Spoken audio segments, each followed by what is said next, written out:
dear Republicans, will you salute the tyrant or save the republic? And, you know, I start out by talking about how when I was a kid, my dad was a Republican activist, and I was gung-ho for it. You know, when I was 10 years old, he gave me a copy of Dondero, call it Treason. When I was 13, I went door to door with him for Barry Goldwater, just like Hillary Clinton did, I believe with her father. She was a Goldwater Girl. My dad didn't really think of himself as a Goldwater Republican. He always called himself an Eisenhower Republican, or when he was really feeling expansive, he called himself a Lincoln Republican. My younger brother was a Republican political consultant in the 1970s before he abandoned the Republican Party. So I know what the GOP used to be, you know, for better or for worse. And frankly, there's very little left of it today. And yet, and this is the important point of my article today, the GOP may be the only institution that can save democracy in America right now if a few of its members begin to show some courage. Mitch McConnell, for example, today voted against Tulsi Gabbard. Now, it wasn't enough. You had enough, you know, the rest of the Republican caucus put on their coward face and voted for this friend of spies. But I really think if it would only take 3 or 4 Republicans in the House and 2 or 3 in the Senate to stop Donald Trump in his tracks. And it's one of the reasons I keep encouraging people who live in red states, who have Republicans, or who live in blue states that have red representatives, to reach out to them. And don't reach out to them as an angry liberal. Reach out to them as if you were a conservative. You know, you are betraying conservative values, and I'll get into that in just a moment. But, you know, here we are. And this is not the old Republican Party. Barry Goldwater was deeply suspicious of the morbidly rich and never would have tolerated a liar like Trump or an egomaniacal billionaire like Elon Musk. In 1964, when Goldwater accepted his nomination to be their candidate for president, he told the delegates, you know, the Republican Party delegates there, he said, "Those who seek absolute power, even though they seek it to do what they regard as good, are simply demanding the right to enforce their own version of heaven on earth. And let me remind you, they are the ones who always create the most hellish tyrannies. Absolute power does corrupt, and those who seek it must be suspect and must be opposed." He added, "Small men seeking great wealth or power have too often and too long turned even the highest levels of public service into mere personal opportunity."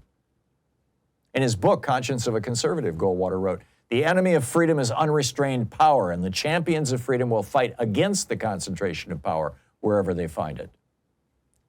Ronald Reagan famously said, "Our founding fathers well understood that concentrated power is the enemy of liberty and the rights of men. They knew that the American experiment in individual liberty, free enterprise, and Republican self-government could succeed only if power were widely distributed." He went on to say, "Could there be anything resembling a free enterprise economy if wealth and property are concentrated in the hands of a few, while the great majority owned little more than the shirts on their backs?" Yet today, the richest man in the world, without a single vote from anybody, is running amok in our federal system, shutting down the agency that kept China at bay, USAID, prevents people from starving, stopping scientific research to cure cancer and other diseases, rooting around in the private medical and financial details of American citizens and our intelligence agencies' resources around the world, and doing it all apparently just to free up money to pay for more tax breaks for billionaires like himself and his tech oligarch buddies.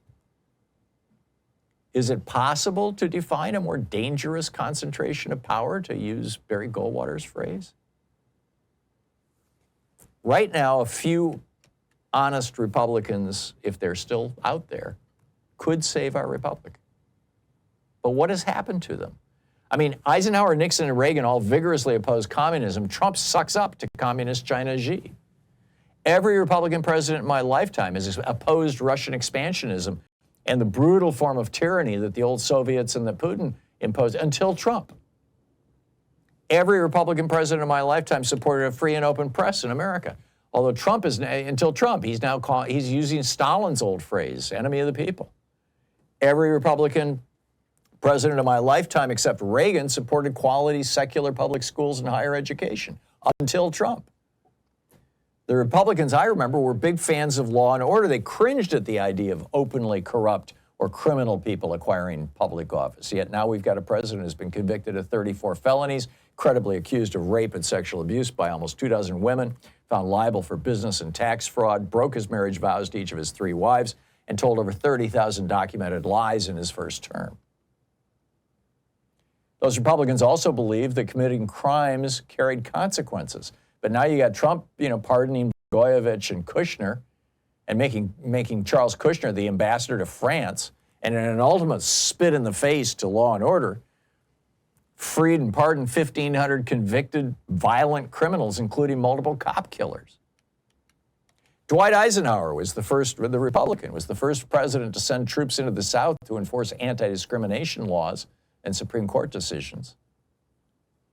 When I was a kid, well, not when I was a kid, actually, it was when I was in my 20s, there was a white girl in our neighborhood who wanted to marry a black man, and her father refused to even go to the wedding. My father walked her down the aisle. My Republican father. Now we have openly racist Republican presidents whose billionaire henchman delights in throwing a Nazi salute to a GOP audience and gets us an applause for it. Eisenhower, Nixon, Reagan, and both Bushes were advocates for democracy around the world. But Trump, he praises Putin and Kim Jong-un and Xi Jinping and criticizes democratic nations. When Democrats were fighting against the right to vote in the South, it was Republicans like Eisenhower and Nixon who defended the right of black people to vote. And Reagan and both Bushes gave them lip service. Now, Trump openly champions voter suppression, particularly when it's focused against black people, Hispanics, and women. There was a time when Republican presidents were against bribery, but Trump just shut down the Foreign Corrupt Practices Act, which forbids bribery. Republicans used to fiercely defend the right to privacy in the Fourth Amendment and elsewhere. Keep in mind, it was a Republican Supreme Court and a Republican appointee, Earl Warren, who wrote the Roe v. Wade decision, which was unanimous, by the way.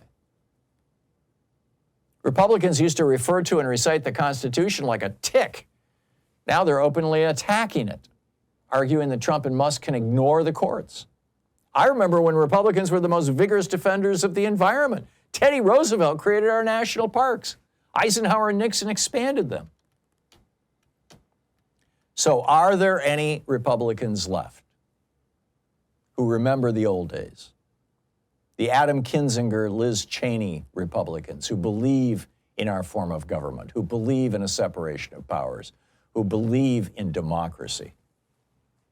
If you're one of those Republicans, I wrote today, and I'm saying right now, if you are one of those Republicans, and I know a number of you call into this program, but specifically I'm talking to elected Republicans. If you're one of those elected Republicans, I'm talking to you right now. Look at your colleagues. As a member of Denmark's Conservative Party told the press day before yesterday about Republicans cowering in terror before Trump, he said, if these people can't see how absurd they appear, they're out of touch with reality. If you fail to stand up and our republic falls, history and our children will ask you how you could have allowed it to happen. Why didn't you stand up? Why did you choose to kneel to a frankly pathetic tyrant? Were you always a coward?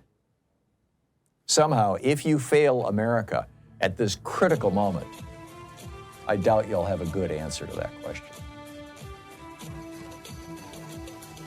We need a few good Republicans.